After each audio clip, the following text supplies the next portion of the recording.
of God who was and is to come. Amen. Amen. Please be seated.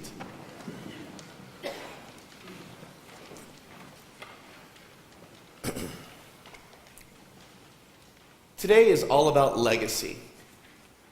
Now, legacy is a fancy word that is used a lot, and I wonder if maybe we should define it together. Can you tell me a definition of what a legacy is? Inheritance. What else? Something good that's left for others. Something good that's left for others. Very good. What else? Tradition.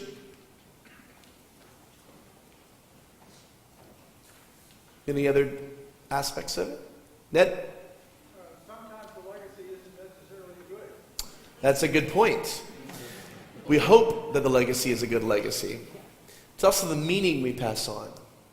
So it's an inheritance that we both give and receive that is a statement of who we are and what we pass on. It is hopefully good, but it's not always the case. That's a pretty good definition. So today is one of those days where the stories in the lectionary hang together very well, which is a great gift. It's also Absalom Jones Sunday, which I'm going to come back to in a moment as well. Now, let's start out with the reading from the book of 2 Kings. Who's Elijah? Prophet. He's a very important prophet. And why is he a very, very important prophet?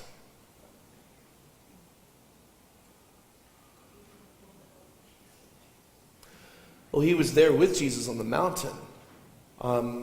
Was he a very nice guy? Sometimes. Sometimes. He was also very hard on the fact that a lot of people didn't want to stay faithful to what they had. Now, I want to look at Moses. Now, you notice that Moses and Elijah were both on the mountaintop with Jesus in the gospel. Now, what was Moses important for? The law. The law. Now, what's the Hebrew word for law? Torah. The reason why I want to reiterate the importance of calling it Torah as opposed to just law is because it means more than just a legal code. It is basically the constitution of ancient Israel. It's also the committed, loving covenant between God and the people of Israel. Now, Moses liberates the Israelites from Egypt, or God does through Moses, and then brings them to a mountaintop where he receives the Torah from God. Now, Elijah is a prophet. Moses also was a prophet, but he was the one who received the covenant. Now, you remember when Jesus is asked the greatest commandment, which is to love God and love your neighbor as yourself? On this hang all the and the prophets. So you have Moses signifying the law, Elijah signifying the prophets. Now I'm going to come back to the story we're reading today. Now, it's funny reading it because you have Elijah going, okay, Elisha, you need to stay here. It's time for you to leave me alone. And Elijah said, I don't think so, bud. I'm coming with you, no matter what. And Elijah says, okay, come on. So he takes a couple more steps, goes to somewhere else, and then says, no, seriously, stop. You need to stay here. And Elijah said, like I said, no, I'm coming with you no matter what. So he says, all right. So he keeps going. I also love the fact that in this process, the disciples at each town that they stop in go, hey, Elisha, you know that God's going to take your leader, right? He's like, I know, shut up. Keep silent is a wonderfully demure way of translating what he probably said. But notice that it's a step this way, a step forward each time, and Elisha is faithful to that. So eventually, they get to the river of Jordan. Now, who was the first person in the Bible to cross the Jordan River? Nope. Good guess, though. He parted the Red Sea. Nope. Did I hear Joshua? Joshua is correct. Now, who was Joshua? Well, he was more or less the leader who took up Moses' role after Moses died. Now, what's interesting is, who was it Where was John the Baptist baptizing? The Jordan River. Why was he baptizing at the Jordan River? Going out of, what now? Out of wilderness into the land of promise. So you notice that the Bible has a lot of recurring themes here. Okay, back to Elijah and Elisha. When he asked for a double portion, he says, you've asked a very hard thing, but maybe you'll be given it. And he was. Now, what was it that Elijah used to part the waters of the Jordan River? His mantle, which is basically a jacket. Now, after Elijah goes up into the chariots of fire, what does Elisha do in the next verse that wasn't read today? Well, he tore his clothes, but he also then took up Elijah's mantle. Have you ever heard that phrase, taking up someone's mantle? So we're dealing with the legacy being passed on. Elijah is taking up the legacy of Moses because Moses is the one through whom God gave Torah, which isn't the only covenant, but it's the one that's unique to the people of Israel. And Elijah is an enforcer of it in a time when people are tempted to worship the Canaanite god Baal, especially under Ahab and Jezebel's rule. Elisha takes up that role, but not only does he heal those who are in the nation of Israel, he also heals Naaman, who was a foreign leader, a foreign general. So the legacy of healing, the legacy of challenge is passed on. So we're on the mountain with Jesus and his disciples. And who are the two people that are there with him? Moses and Elijah, the law and the prophets, all together with him. So Jesus is taking on the legacy of Moses, who gave us the law, Elijah, who was a prophet enforcing the law, and Jesus is carrying that legacy moving forward. Now, what is the covenant that Jesus gives us? Love your neighbor? I'll give you a hint. I'm standing in front of it. Nope. Maybe. But that's not the covenant. What's the covenant? Yes, the Eucharist.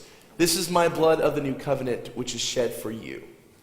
So in this legacy of covenantal relationship, which comes from Noah, Abraham, Moses, David, to Jesus, Jesus gives us that legacy. Clear as mud?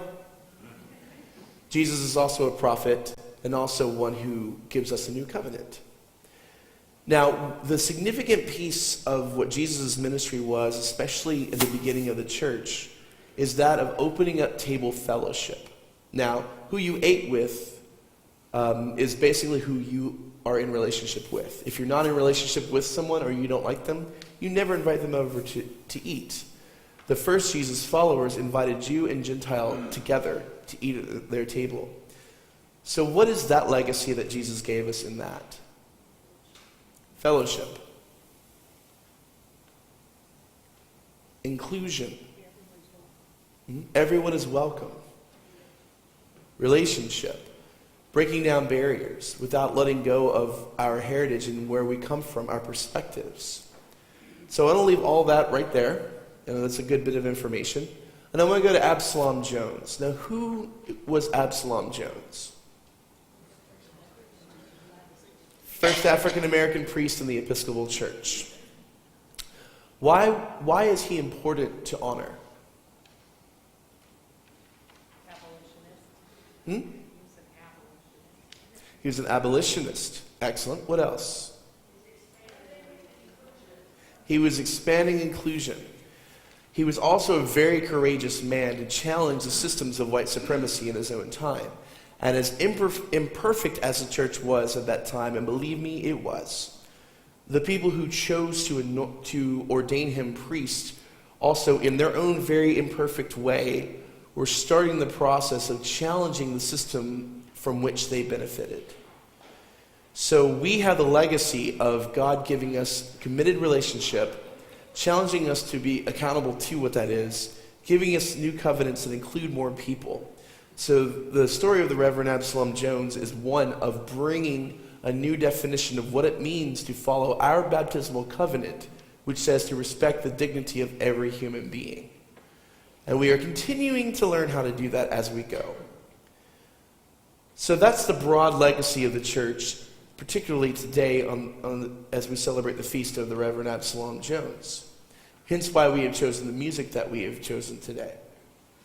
Now, let's make it a little more specific. What is the legacy of St. Paul's in Walnut Creek since 1888?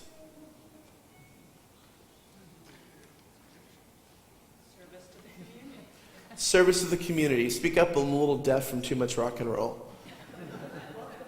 Welcoming. What else? Spirituality. Inclusion. So it sounds like a pretty cool place to be. Would you say that we are carrying on the legacy that we've been given by the Reverend Absalom Jones, by Jesus, by Elijah, and by Moses? However imperfectly. Would you say we have a ways to go in living up to that legacy? Mm-hmm. That's the beauty of the gospel, is it is the both and that it is the already here and not yet. We're the beloved community of God in Walnut Creek in the Episcopal experience, and we are imperfect. We are not flawless. And that is the challenge we have moving forward. Now, here's another question. What is the legacy we hope to pass on to the generations coming forward as St. Paul's? Inclusion? Service? Outreach? Building community. What about invitation? You just named an incredible place to be part of. You named a place that continues throughout the arc of human history, a connection to God through loving covenantal relationship. Do a lot of people in Walnut Creek know about what we have here? No. Some do, some don't. I would say 1 in 20 people that I talk to on any given basis that is a stranger to Walnut Creek has not heard of St. Paul's. That may surprise you. It's not because you aren't doing good work, and it's not because you haven't made the news, because Lord knows we have lately.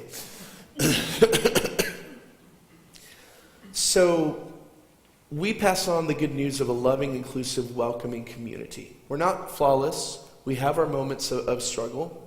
But as we saw yesterday at the Valentine Tea, y'all do incredible work to care for many different people, to include the offering of inclusion in the world.